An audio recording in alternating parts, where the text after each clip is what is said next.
మంచి పోషక విలువలు మరియు ఫైబర్స్ కలిగిన పాలకూర మిక్సింగ్ చపాతి తయారీ విధానము.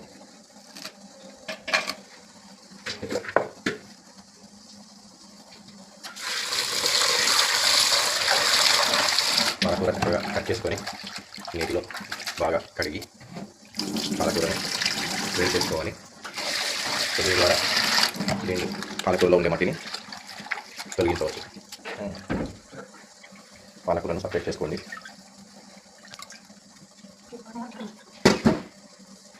పాలకూర కడిగిన నీటిని మన పెరట్లో మొక్కలకు వాడవచ్చు.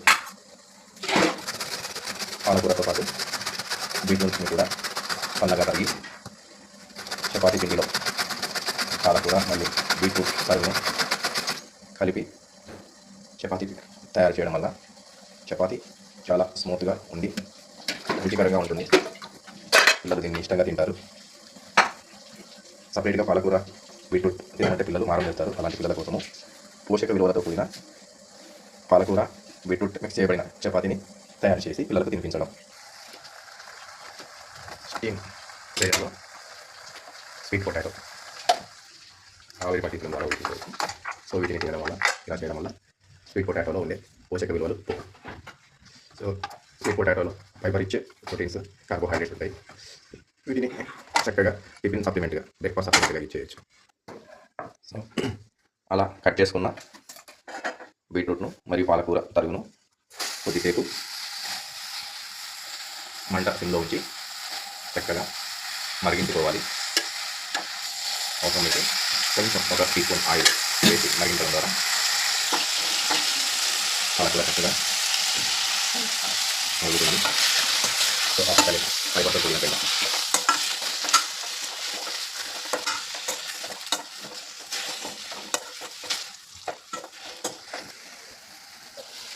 అలాగా పాలకూరలో ఉండే నీరు పూర్తిగా మరిగే వరకు సన్నటి మంట మీద పాలకూరను ఇలాగా చక్కగా నీరు లేకుండా మరిగించుకోవాలి.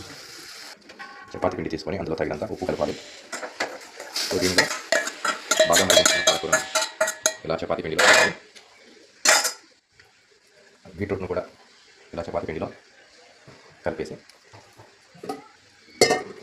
చపాతీ పిండిలో చక్కగా నీరు లేకుండా మిక్స్ చేసి తర్వాత కావలసినంత నీరు పోసి చక్కగా చపాతీ పిండిని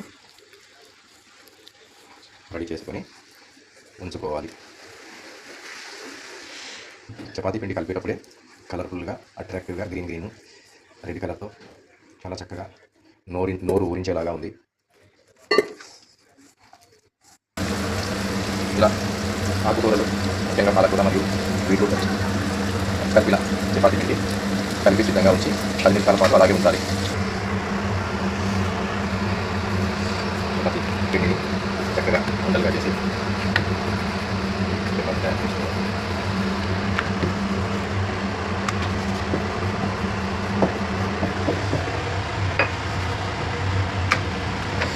పాలకూర బీట్రూట్తో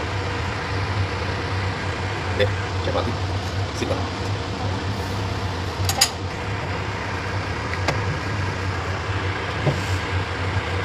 ఇలా తయారు చేయబడిన చపాతీని పిల్లలు ఇష్టంగా తింటారు. దీని ద్వారా మంచి పోషకాలు మరియు ఫైబర్స్తో కూడిన ఆహారాన్ని పిల్లలకు ఇవ్వడం ద్వారా మలబద్ధకాన్ని నివారించవచ్చు. చపాతీల ద్వారా